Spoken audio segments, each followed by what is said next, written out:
Good morning, people. Good morning. This is Spirit Journey. Yes, today is Thursday.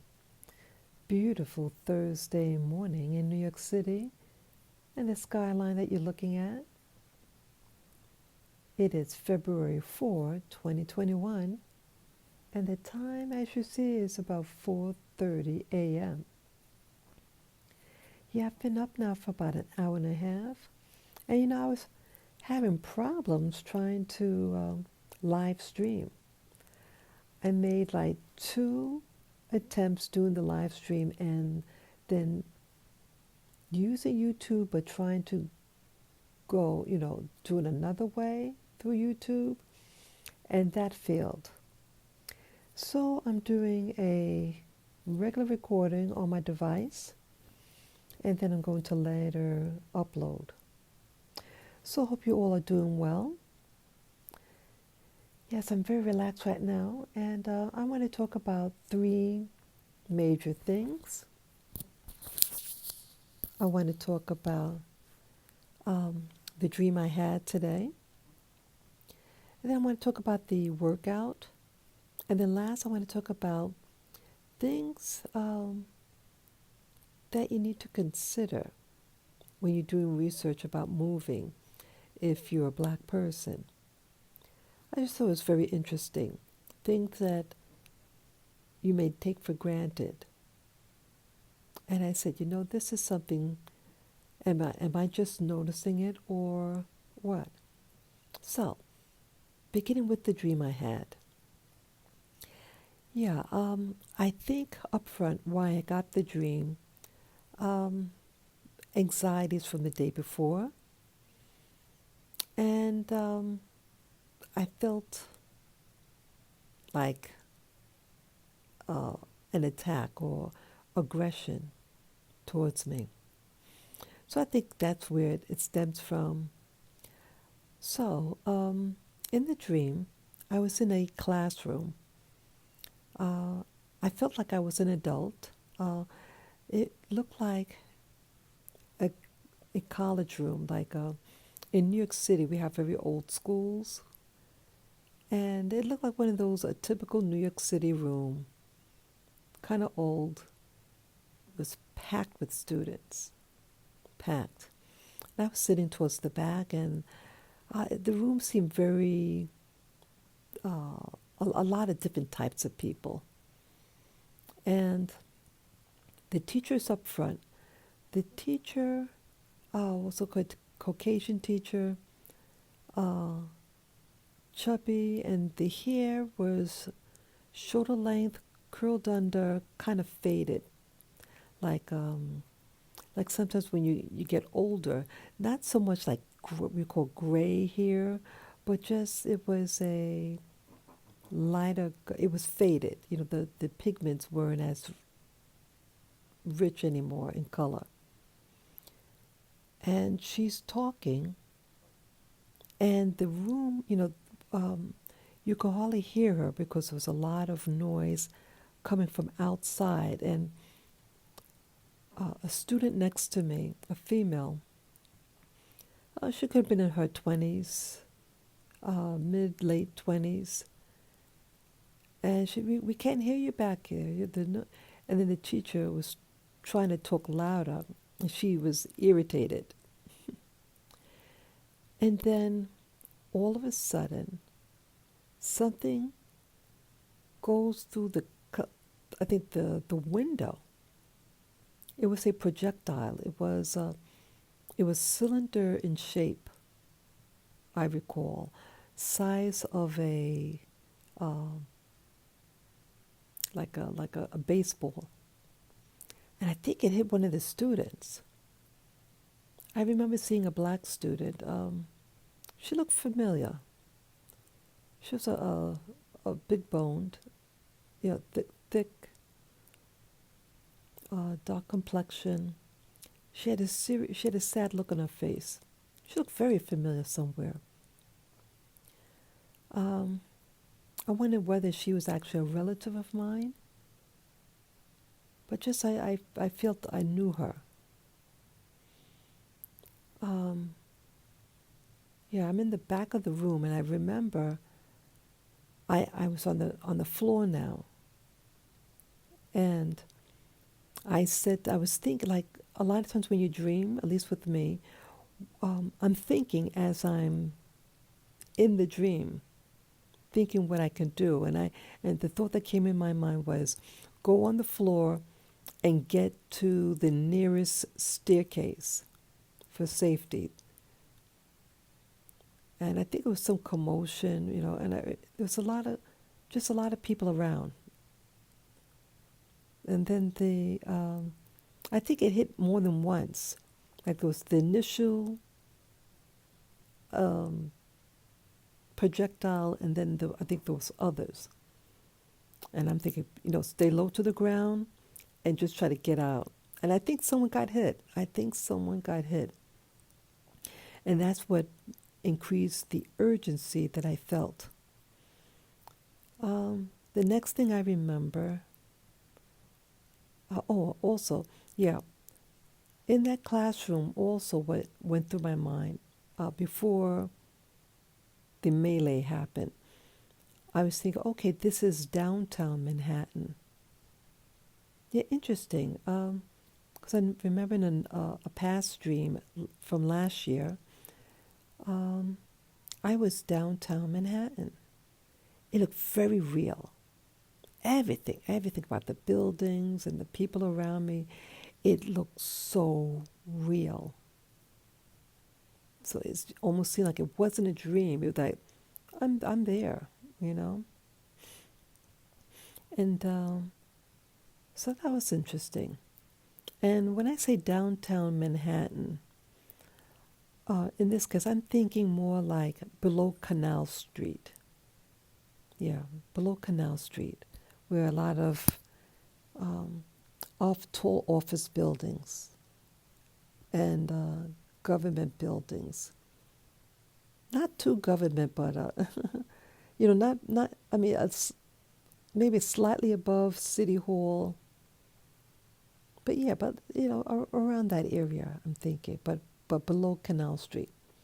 So the next thing I remember, I'm out of that classroom, and I'm across the street from my original college. I went to Hunter College in New York City, in a very nice area in Manhattan. And I was going into the main building, the main entrance there on, what street would that be? 68th Street between Lexington and Park, that entrance there, right next to the theater building. And I remember going in there. But I don't remember anything else now. I don't know why I had gone from that location to the other. It eludes me right now. But my take on the dream was really basically, it was anxiety.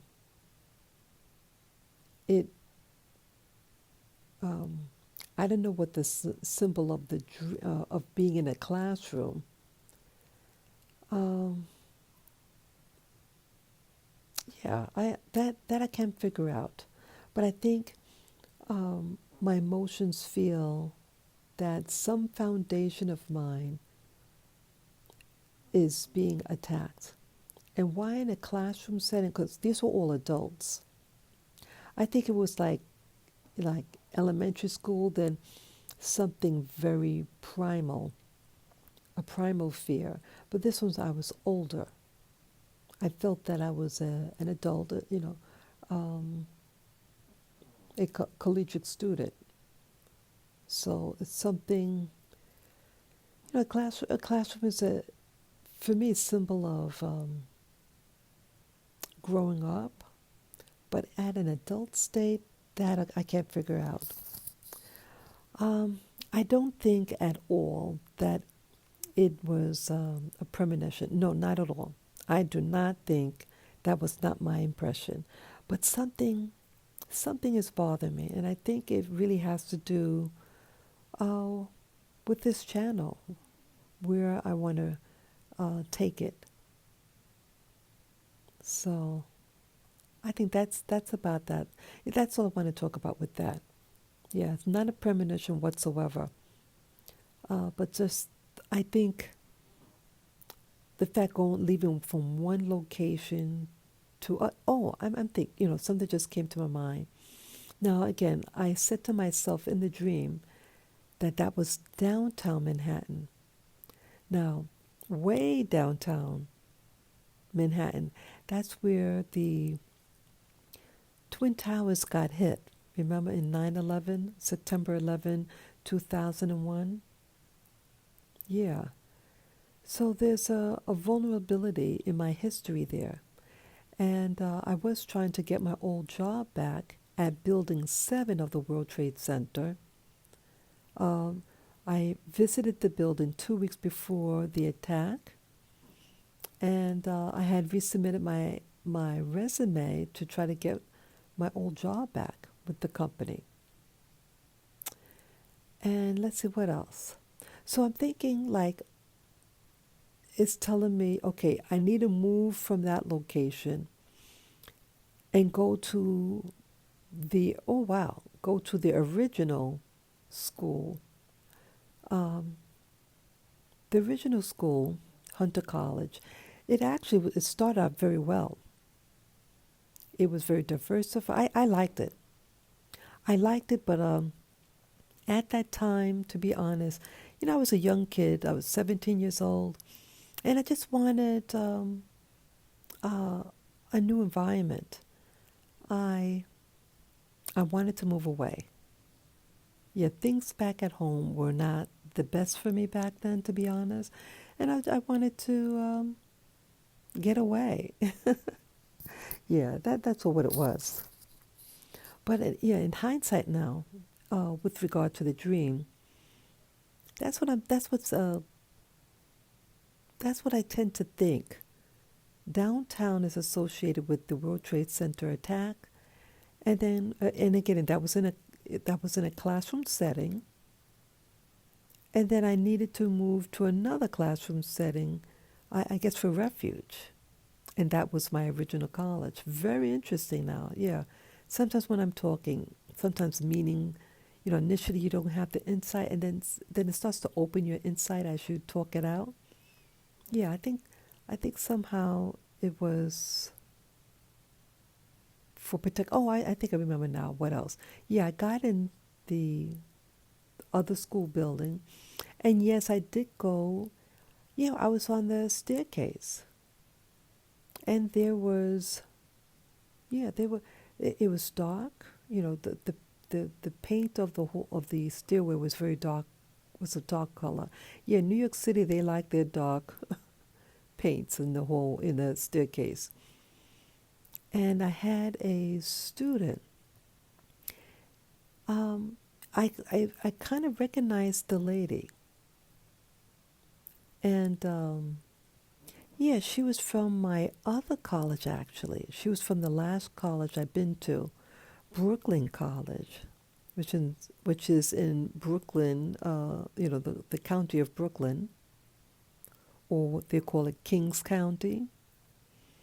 Yeah, she was a, yeah, she looked like her, at least reminded me of her. I noticed with my dreams, some of them, that some of the people are not like, they sort of look like a person that I know, but it's really not them. But they want you to think that they are them. And this person, now that I'm awake, was not that person, but an imposter. And we're leaning on each other on the stairwell for safety. But this person, I don't know, had something sinister about them. They were a trickster. The person in real life is a nice person. Um, she was of this um, community. That's all that I'll say. This community, but she was polite. She was very polite, and she shared with me what her background, what she was, and I was just oh, okay. So I think it, in the dream, the person was trying to seduce me, being a trickster, and the person in real life is not like that, not at all. She was actually a very nice person. Yeah. So that's all that I'll say about that. And so I mention about that because I think the dream, now that I think about it, the dream had a what I call the low energy influence. Now we to my understanding, the dream world, I think are different. There are different things that could affect our dreams. Yes, eating just before bedtime could influence. Watching a scary movie just before, all those things influence. But sometimes these things happen because when we're asleep, again we're just this body is just a receptor. It picks up frequencies, energies from around us, and you have opportunistic energies or beings because we're asleep, and they tap onto us like think of it as Wi-Fi. So I don't want to make it sound so mystical or spooky. We've all heard of what do you call those Bluetooths or Wi-Fi. Well, that's what they use. So it's not like something actually attached to you, but it's the air, the frequencies that are out there, the same principle as a Wi-Fi or Bluetooth. And when you're asleep, you're in a dormant state, just like computers. And computers can go dormant, right? You have a machine on, and it needs to, if you're not using it, but it's turned on, it goes into hibernation, right? So that's all that we're doing. We are computers, and we're in hibernation when we're sleeping. I mean, you're on, but you're off. And these energies could exploit that. And that's what happens in some of my dreams. And I think with that lady, that's all that it was. And the dream that was the dream was, I think, designed to agitate me and to move. Interesting. I think now, like, because I physically, in the dream, I left the room and it wanted me to go, I felt, in another room. It wanted me to get in the staircase because it had an agenda. And then I woke up from the dream. So sometimes I think, I'm just thinking now, that these beings could influence you to get you to do something in the dream that you would not do in real life, to make you move to another location, because it wants you to get in this new location because it has more access to you. It may make you feel that you have a sense of protection by using people that you know or acquainted with that is a relatively, positive person, and they rely on you to trust that person. And in your vulnerable state, such as dreaming, it could try to take advantage of your trust. And I think that's all that happened. Very interesting now that I think about it. So that's the dream. And so now I want to talk about my workout. Yeah, I had day 2 of my workout. Yes, that was yesterday, and let's see, um, I did a warm up. I don't know what you call that machine, but it's I call it the stride walker. You know, your feet goes in this like a paddle, and it assimilates you walking in stride, and your arms are on this device. These handles that alternate forward and back in opposition of the pedals on the feet to simulate that you're walking. So I did that for 15 minutes. Boy, oh boy. Wow. It's very, this is going to be challenging. Yeah, even though I do walk, not as much now as I did late last year. I did a little more late last year. I'm keeping more of a lower profile for whatever reason. Um, yeah, I got to change that. But either way, I went to the gym and I was tired. Yeah, 15 minutes, and I mostly filtered in my thighs. And then after that, I went to what do you call it? Yeah, I went down to the weightlifting room. I wanted to try to minimize the time that I was there. You know, I don't want to overstay myself. So I just really take my time. And, you know, you could wind up being there for hours.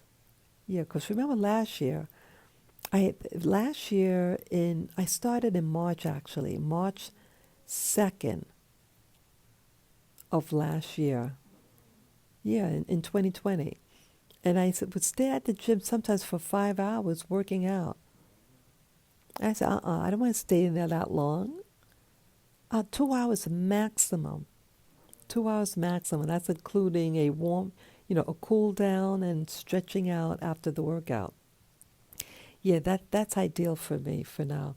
Well, so I went in the gym and I said, I'll start with the top portion first. So, what did I do?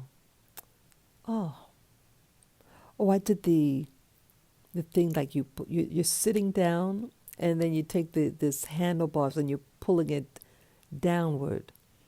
Yeah, so I wanted to work on the chest and the back. I have to learn how to really isolate the muscles more because what seemed to really be getting the workout were my arms. Yeah. So it is what it is. Yeah, I have a very weak core and I need to strengthen that actually. Yeah. So so I did that and so what else? Yeah, I did the front, I did the back, and I did I think 3 sets. Yeah, you know, I pulled on it like 10 times, the rest, and then 10 times, you know, I did that three cycles. And then the weights, they were sort of like 12 and a half pounds, which was enough for me. Yeah, I just want to go gradual. I don't want to really overdo it with the weights initially. And where else did I go? Yeah, I did maybe a total of 4 machines. Uh, yeah, I don't know the names of the other machines, but one of them, the latter two were what do you call it? Oh, you kind of you're on an incline. Yeah, I worked on the abdomen, and your head is towards the ground, your feet are up in the air. You're like on a 45-degree angle. I started to feel nauseous. Yeah, because some of you may know that I'm not I eat the one meal a day in the afternoon. And so I didn't have any food yet. And this is like, what time? Around, yeah, I left to go there around 12:30 in the afternoon. And I felt nauseous. What happens with me? If I don't have food in my stomach, it seems like I might initially feel fine. If I keep bending down or using those stomach muscles, uh, I start to feel it tightens up, and I feel nauseous, and that's what started to happen. So I did it 3 times. I did 3 sets. I do like 10. Yeah, 10 sit-ups each. And then I worked on the back. And the back I couldn't finish. I think I did the first 10. Yeah, like I'm in a standing position, but leaning forward on this device, and you're able to uh, bend down your by the hip, and then pull yourself up. You use your back muscles to pull yourself backwards, and that's what I did. And the first one I did was 10, but I felt out of it. And then I did 5 the next set. Yeah, I couldn't finish because I thought, I wasn't feeling good at this time. So I said to myself, um, call it quits for the day. Don't overdo it. Again, you didn't have any water. Yeah, then I went to lie down in the quiet room, and I couldn't. Yeah, when I laid down on my back, I started to feel queasy. So I would sit up. I had my head between my knees. So what I learned about this that day 2 is have something in your stomach. Drink. I'm gonna drink some water to give me a sense of fullness, so that when I'm using my stomach muscles, it's something in there, Yeah, yeah, just to ease me out. Yeah, and I'll bring some water next time. If they, yeah, I hope they allow me to bring in bottled water. Yeah, I noticed that I didn't see anyone with their drink. Last year, people had their power drinks, as I call it. But this one, with the COVID, um, I noticed no one was drinking anything. Yeah, yeah, that's something to consider. Whether or not they allow you to drink water. Yeah, we have to have a mask on. That's another thing. We have to wear a mask. So I'm wearing the mask that they gave me. It's made out of cloth. I washed it before I used it. Yeah, I washed it before I used it, and yeah, that's kind of problematic. I want to get my oxygen. I want to get my oxygen. I don't want to breathe in my own stale air. So that's an issue. That's something I have to consider. If I fill it out, I have how the policy works. It's a month to month, and I could, like, let's say, after this month I don't want to do anymore. If I see that it's going to be a problem, I just say, this will be my last month, and um, then the contract ends. So I'll just feel it out. Yeah, if I don't feel right mentally, I'll just have to try to do things at home. Yeah, I have to try to do that. But I'm at the gym, doing this at the gym as for motivation. Uh, at home, I don't have the same motivation. But there, you're with other people, and it just gets you in the zone to work out, at least for me. So that's what I did. So yesterday I worked on the top half of my body, And I actually have a session today. It's a free half-hour session with a trainer. Uh, she she seems very peppy. She what was that? Yeah, it's a free half-hour session for joining the club, and it's a way of the PT people to get clients, get new clients. They are expensive, expensive in my opinion. I mean, I guess I don't know the cost of certain things. I mean, I'm thinking, okay, like the minimum wage is $15 in New York, and they're getting from $80, 80 plus dollars and up. I said, man, that's a lot of money, in my opinion, a lot of money. But they really serve as coaches. Sometimes you need someone who's watching you, to, okay, instruct you, okay, you do this, that. And sometimes that's all you need. But I guess you're paying for their knowledge, yes, you're paying for their knowledge and the ability for them to motivate you to reach your goals. Yeah, but I saw her at the gym yesterday, actually. We said hello. Yeah. So, yeah, I get to see her today. And half an hour session. Um, yeah, so that's about that for the gym. And I'll play it by ear, listen to my body. I see that my calves are sensitive. When I was walking in the snow, um, you use different types of muscles to walk. It's more resistance. And so I have a little sensitivity in the calf area. Okay. Um, yeah, so I haven't gotten out of bed yet. So we'll see how I really feel when I get out of bed, what muscles are sore or not. Yeah.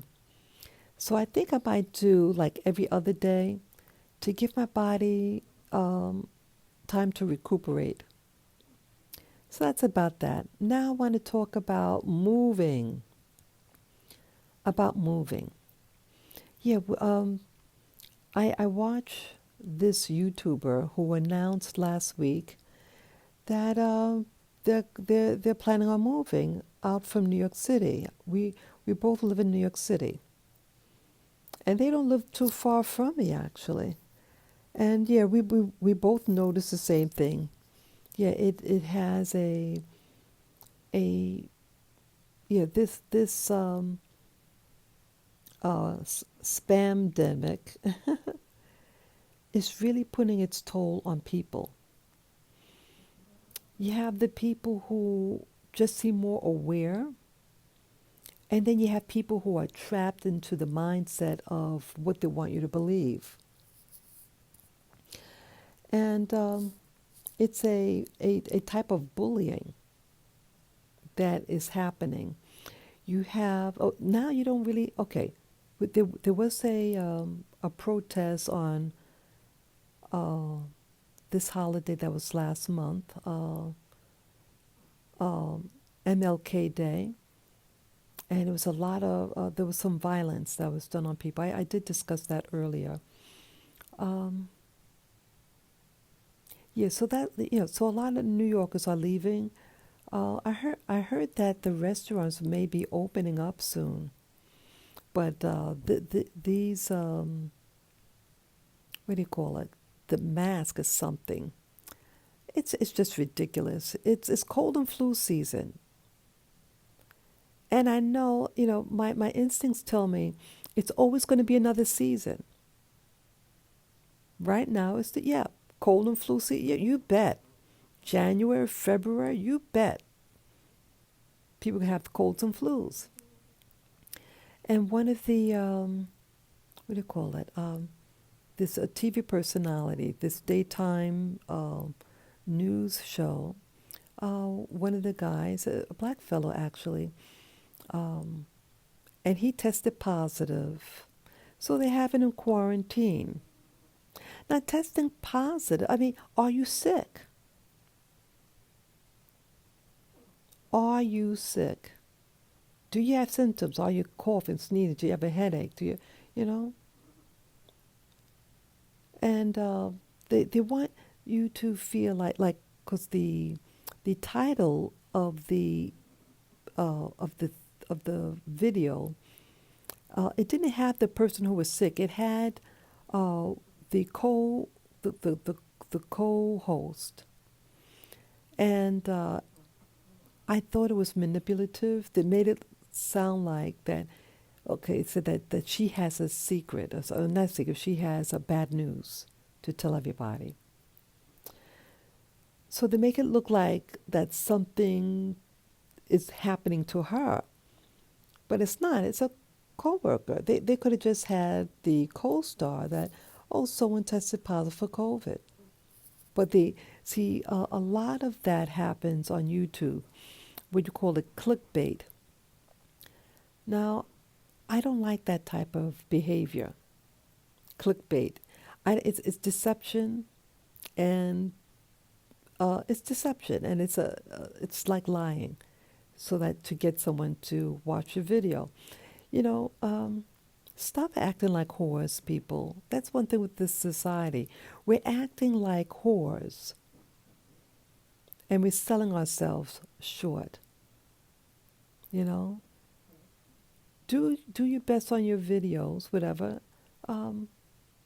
See, we just act. You know, that's what I don't like about this society. That this whoring of one's self and compromising. I don't like that. Well, anyway, what was I just talking about now? Oh, yeah, the move. So, so yes, people in New York City, yeah, you know, like that person tested positive. But there are a lot of, you know, people might be testing positive, but is it a false positive? They never mention in the video if that person had symptoms and that's why they were tested, or that is it required on the job monthly checkups. See, it's invasive. This is an invasive society that got hijacked. The hijackers had come in, and now they're you know, telling people all these requirements. You got to wear a mask. Oh, you got to wear the hand gels. And I don't feel comfortable with this. The masks, I see they use the blue ones here. I mean, people use all different types. Now, you know, you have the street vendors, and all of them seem to be selling masks, designer masks, all these masks. Are these masks clean? Just because it's cloth, that cloth could have been on the floor. If you're going to buy those masks, wash them before you wear them. Wash them. What else now? Yeah, it's just getting ridiculous. I don't trust what's in these masks. And remember a couple of days ago, maybe 2-3 days ago, I shared, someone had handed me a mask. Really, you know, it looks like an expensive N95 mask. And it was enclosed in this paper, and it was all what looked like some type of Chinese language. And I'm thinking, this thing's probably made in communist China. Why would they be selling that in New York City? Well, again, it's about marketing. And the CCP did not like when President Trump had said America first. We're buying products from that country who initiated this pandemic and plandemic. I perceive. I worded like that as a pandemic because I think it was something that was by design, because with Trump in office, they knew that the amount of money and opportunities were going to decrease because President Trump was bringing back the jobs. He was to bring back the jobs. And yes, he brought back jobs. And I thank him for that. Yeah, so with this move now, yeah, so the atmosphere with the masks and some of the people are getting aggressive. The people who believe in the this virus thing being something of reality, truth, they're getting aggressive, and I don't feel safe here. I'm born and raised here. I love New York City. It's the safest part of town for me. You know, I don't care for the outer boroughs. Yeah, I'm from Queens, New York, but I always felt safe in Manhattan, in certain areas. I enjoy. I feel the most liberated in certain areas, and but now it's changing. Stores are leaving, and people are leaving, and you see those you do see those moving trucks. And that YouTuber who does their walkabouts in New York City, he already announced last week that he was to leave. And he was to leave that day that we had the snowstorm. But they told him to stay until after the storm ends. And that's what he did. So it'll be interesting to see his journey. So I started to really evaluate, hey, do I want to move? I mean, even before he announced it, I was thinking, hey, do I want to move?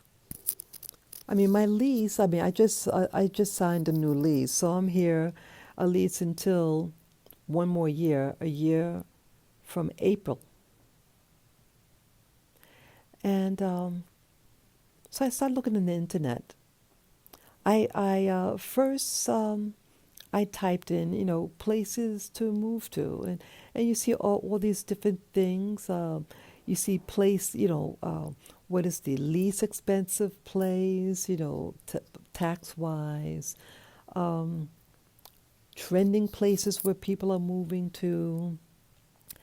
And in the back of my mind, and this is where the theme of this section of this video is about with the move, I said to myself, now, these people who put out general information about places to move to in America, does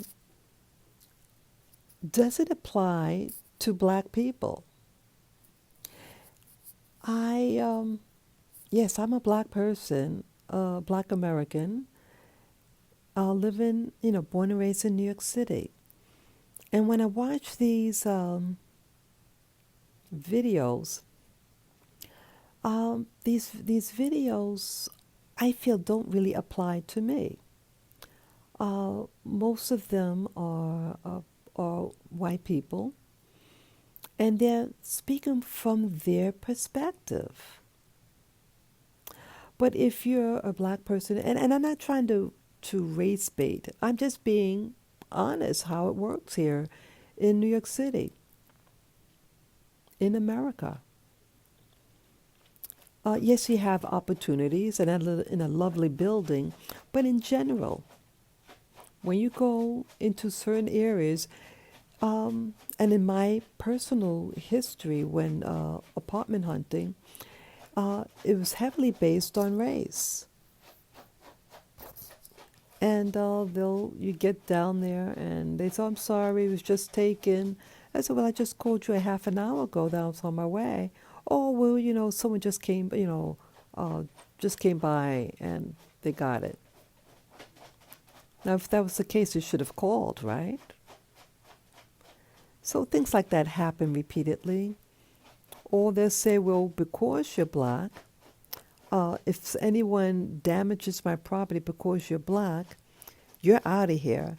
And we have to also charge you extra money for you to live here. So things like that happened to me. And that was a foreigner who said that to me. So here I'm an American, and they're doing that to me. And I was a veteran at the time. Yeah, I think I was a veteran. Yeah, I was I just came out of the military at that time. And that's the crap that I got. I was a new, I was a new vet. And that's how I was received. But one thing, there's different worlds for different people, even over the internet when you're doing research. You have to ask yourself, again, this is my perspective, when you're doing research about types of jobs, or even places to live, you have to ask yourself, well, what are you? What type of person are you? And does it apply for people from your group? You have to ask yourself that. Because some places don't want certain people. And so when they spoke, when when you just do a general search, places to move to, or what do you call it, the safest place, the low crime. I mean, some of the videos I saw, the person was kind of hostile. They would use the term, oh, not in those ghetto neighborhoods and things like that. They use lingo that's indirectly, we all know what they mean, and they mean black areas, and that they would show a video. They would do like a voiceover, and the video would say, oh, well, look at this neighborhood. You don't see any graffiti here, and it's safe, and blah, blah, blah. And they also had a very a strong sarcasm to them as well. And let me just say this. Things could, on the surface, look nice. And you may say, oh, there's no low violent crime. But it doesn't mean that crime doesn't happen there. There's different types of crime. There's violent crimes, and then there's other types of crimes. It could be, domestic violence. It could be embezzlement, that the people live there. There could be embezzlers. There's all types of crime. And unfortunate in America, the number of crime for violent crimes, unfortunate, is in black neighborhoods. But and this was we had a YouTuber, a black YouTuber, discuss this about crime and different types of crime in America. So even though blacks in America may have the highest violent crimes, but the bulk of all types of crime are white people. Let me repeat if you didn't get that. There are violent crimes out there, and the bulk of them are in black areas. But the bulk of all crimes, all types of crimes that happen in America, the mass majority of those crimes are white people. So the violent crimes, what provoke violent crimes? Poverty would do it. When you are stuck in an area and there's no resources, no jobs, or you have to compete with illegals in your neighborhood, that is a reality. And when you're limited in housing, they force you to live in what they call public housing, because the private housing, they don't develop private housing for black people. They don't want you to live in comfort. So the public housing is government, and they keep you trapped in there. So that's one thing I don't like about what happens in this country. I love America. And I'm very fortunate to be in America and to live where I live. It took a lot of hard work for me to get in here. Tremendous. And I barely made it in. And then you have the other, the component of the pleasant neighborhoods. And I thought, this is really something. What makes those areas so good? One thing, it's almost exclusively a particular race. And I thought that was interesting. Why is it when things are almost exclusively a particular race and the income, like they shared, some of the videos I watched, shared about the income of the people. I said, wow, for an area, some of the area, I think they use the term the medium salary was $68,000, and the others were even higher. And for that to be the bulk of the people, I said, wow, how do they get that kind of money and jobs? So I realized, communities set themselves to win. Certain communities set themselves to win. But it may be at your expense if you're not part of that community. To have something that's almost exclusively one thing, and the jobs that they had, the amount of income, it was amazing. And then the counterpart. See, one of the videos I saw was the counterpart of places where, if you're a black person, you don't want to, the worst area in America where black people live. There were towns. And I remember hearing them say, one of the towns, the median income was, this was in 2019, this statistic. Okay, it's now 2021. I think it was 2019 or even 2020. It had to be 2019 because 2020 just ended. But either way, it was a very recent statistic that's available now. And they said the average income was like $28,000, way below the national average. And it was 48% of those people.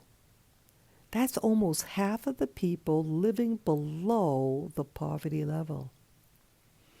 I thought that was so sad. I said, wow. And they had a photo of it just looked like a Spookville. I said, wow, see, things like that are created, okay? It's not by design. After all these years of American blacks and in these areas, it's like isolated.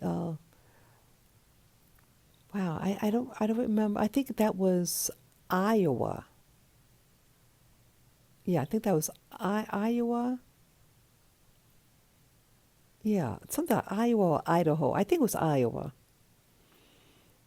And yes, some places up north, they're just pockets of black neighborhoods. And they may have had industry, but the industry didn't include them, or the industry changed. And like Detroit, Detroit used to do very well, and then the industry changed, and now it's Povertyville, Detroit. Yeah, it's one of the most dangerous cities. They mentioned certain cities that were so high in crimes. I'm wondering, for a homework assignment for me, to investigate places where this crime is, this violent crimes are, and to analyze what's happening to these people. What is the history of that town? My impression is, when they left the South and moved up north, they were targeted. And that's what I see. And in the other communities, you have now competition with the new immigrants, and many of them, may not be here legally, and they may tax on your school system, because then there's no more seats in the classroom for your students, for your children. And so this disproportionately happens in black neighborhoods. They're not going into, these new immigrants are not flocking, nor could they afford those affluent white communities. It's sealed off. And how they mentioned how some of the classrooms, they said, in some of these prominent areas, only 16 students per teacher. I mean, when I was in school, it was 30-something. About 35 students for one teacher. That is different. So don't you think that would affect the education? So I hope with this new administration, see, the statistics have always been out there. I hope they address that issue, since this new administration wants you to think that they're friends of the black man and the black woman. But we know that they're not, and that they just use our sensitivities to be tapped into. So we'll see. Another thing that I noticed with I did find some videos that that were done by black people, and they were very specific about, hey, places. I'm not going to give the names of these channels, but they said places where black people seem to be moving into, trending places where you for family. And it was those videos that upset me the most, and I'll explain why. And I think it's all it's a program, and it's unfortunate that I'm responding this way, but it's true. How I feel, it's how I feel. So they showed. It was very well. The video was very well done, in the sense of beautiful photography, editing, voiceover, excellent. I give it an A+ for that. But what started to bother me in my spirit were the photos, the videos of the people. These were happy, happy black people. They had one of a guy, a man, with a little child on their shoulder. It looked adorable, but it didn't look real.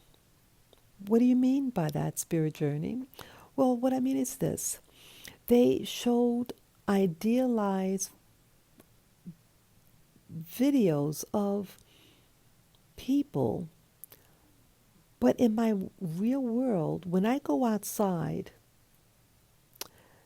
the black people here are not happy. You don't see fathers with their children. And I've discussed this in my past videos. You don't see fathers, black men, with their children being happy. You see pain. And the only times when you see them happy with their children is when they're in have a child from another race. And again, who you marry, who you have babies with is your business. And love is what's important. But you have to, I ask myself, now how come you don't see them holding their children the same way when they hold a child from when both people are of a black ancestry. Why is that? It's just something in New York City that I notice. It looks very sweet when you see them holding them. It's adorable. But when you have both black people, there's pain, and you see them arguing. It's no love. That is my reality, what I see. But in the video, they show opposite. You saw, they showed that one with the father and child. The child could have been maybe 4 years old, 3 years old. They had, I noticed also they showed young women, and the young women, they showed the women, the black women, as business women, people in a business, in an office. Also, I noticed that they were all what we would consider in the black community lighter-skinned black women. I thought that was interesting also. Let's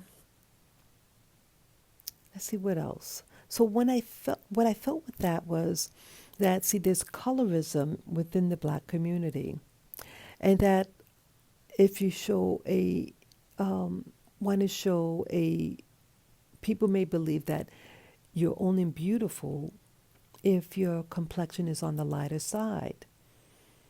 But why? But most of us are a darker complexion. Yeah, I am considered a lighter-skinned black woman.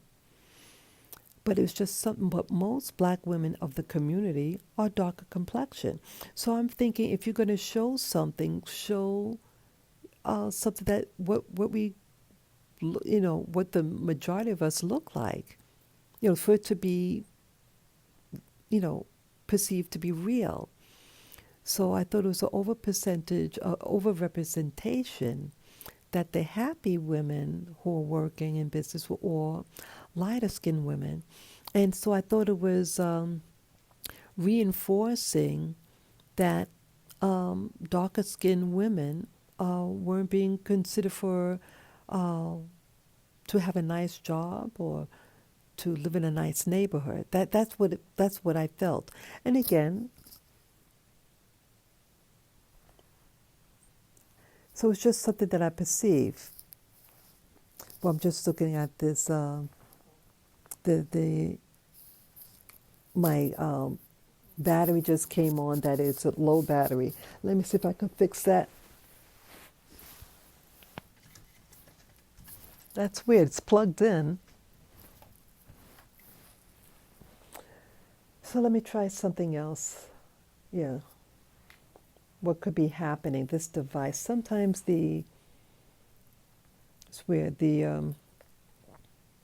See, it's plugged in, the outlet, because I thought maybe it wasn't in all the way, but yeah, it's in.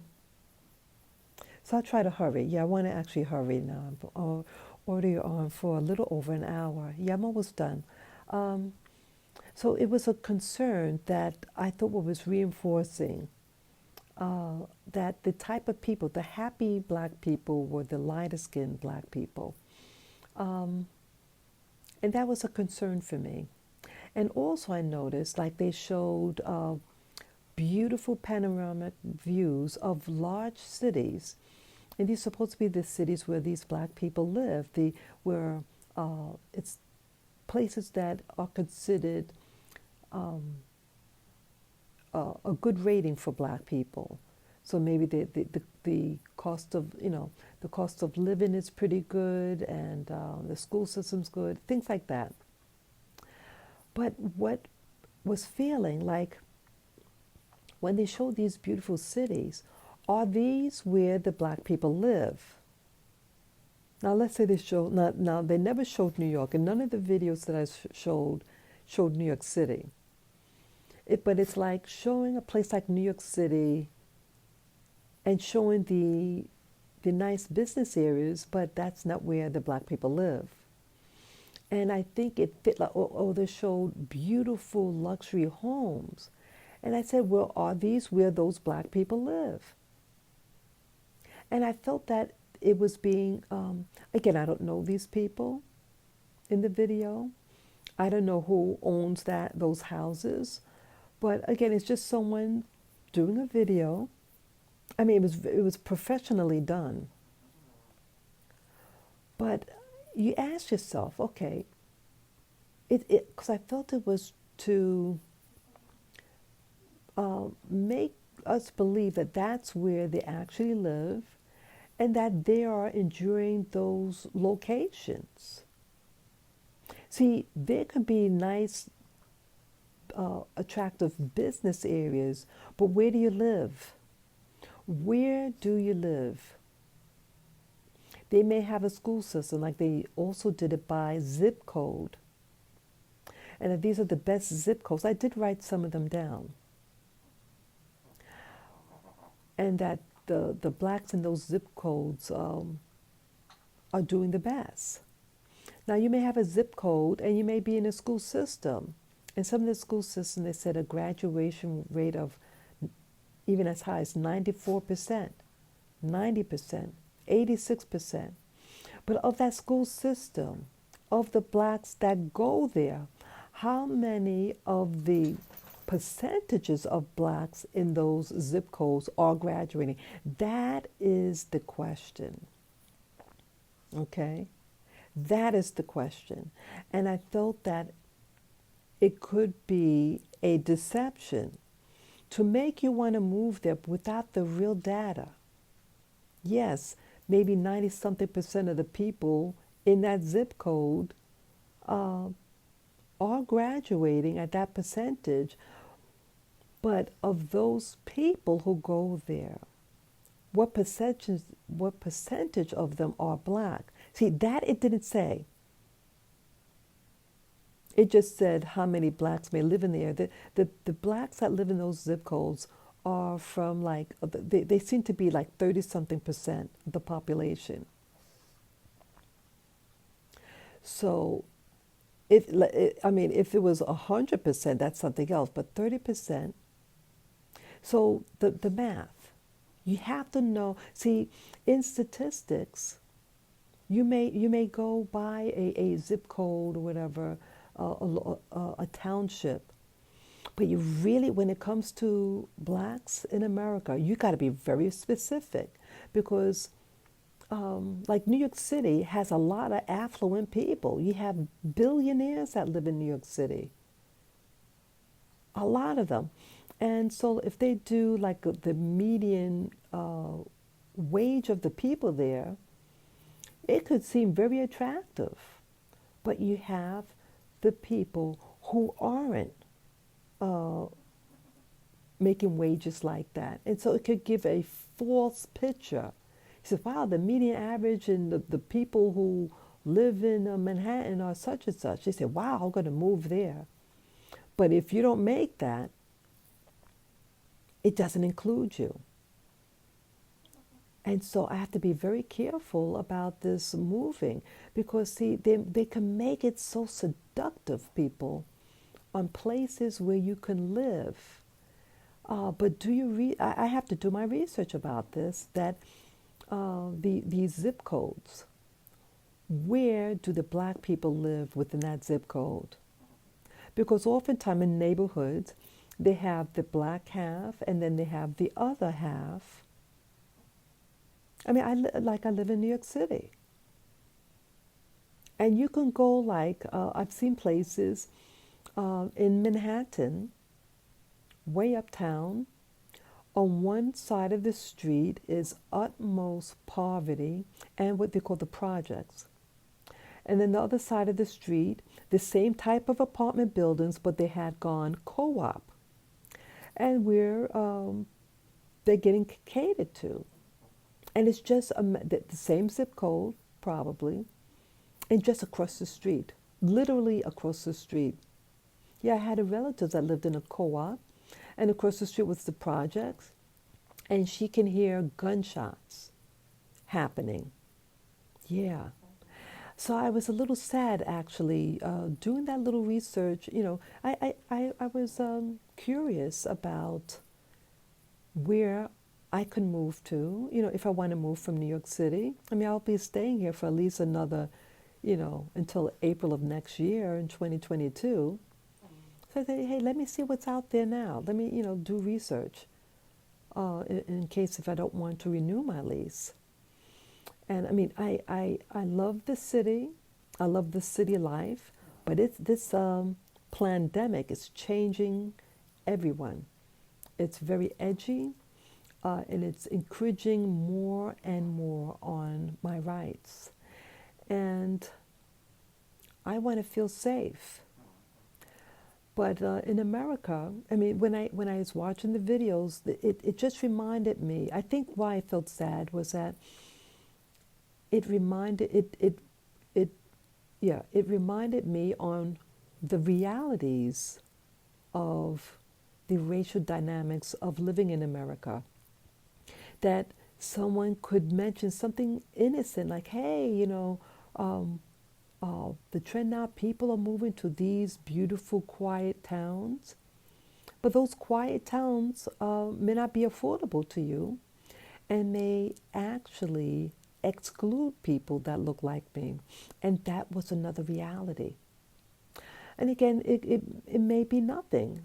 Maybe they would accept somebody like myself. Like, I would like to live in a, part of me likes the idea of a rural setting, somewhere that's spacious, land. I would like a lot of land property around my home, like a private home. That's my little dog. You want to get up? My little dog wants to get on the bed. You want to come up, baby? I hear him growling. He wants to come on the bed, I think. Hi, big boy. Hi, you want to come up? Okay. My little boy just wanted to come up. Yeah. So that is what, these are concerns that one could have. And I love the idea of living in a nice rural area, uh, but walking distance if I wanted to go to the city, to town. I want to be, I want solitude, but I also want the option if I could walk or even bicycle to town, something like that, to get my provisions. But a fear hit me. I want to be honest. Fear hit me. Would I be able to live in a countryside as a black woman? These people who do the videos, the bulk of the videos that I've seen on YouTube, these were Caucasian people. And yes, they can move into a country town. In general, they make more money than blacks in America. And these places probably would allow them to move in these areas. But will they accept you? That is my concern. And that's why it was affecting me yesterday. I felt down looking at it. No one likes to be reminded about certain realities, and the reality of, this world is a world with different rules and different, how do you say, I don't want to say qualifications, but it doesn't apply to all. One size does not fit all. And even with looking for a home, it's how it works here in America. And I don't think the new administration will really address that. But they will use black people to cause the division, the riots and stuff like that, and then create a new policy for everybody, the lockdowns, the masks, and then taking away our rights to bear arms, things like that, and the right to, of the press and everything. Yeah. So I hope I'm able to get the right answer for me. I'm getting older, and as you get older, you really want the comforts of life. You want to feel, if you have medical needs, it's true. As you get older, your health, it's like a car. As the car gets older, you have to do more repairs. So I'm being realistic. So that's basically what I want to share today. Let me know what you think out there, constructive criticism, or even options where, let's say you're a single black female, no children, you're an adult, you're retired. Where could you move? Where would it be safe? That was another quickie. None of the videos that specify for black people, none of them were for retirement. Where could black people retire? Black singles, black single women who are retired. They didn't have it, not at all. That wasn't out there. But they had for retirement places for where assumed where white people live, because that's who they showed in the video. So let me know. Does anyone know where, if you're an older black woman or an older black man, about to retire, you're in your late 50s or your 60s, let me know where would be a nice room. Oh, I meant to say, not just where single, single black women who are retiring. Yeah, about oh, what's that? Losing train of thought already. I guess a senior moment, folks. Yeah, a retirement community for older black people. Yeah. So let me know.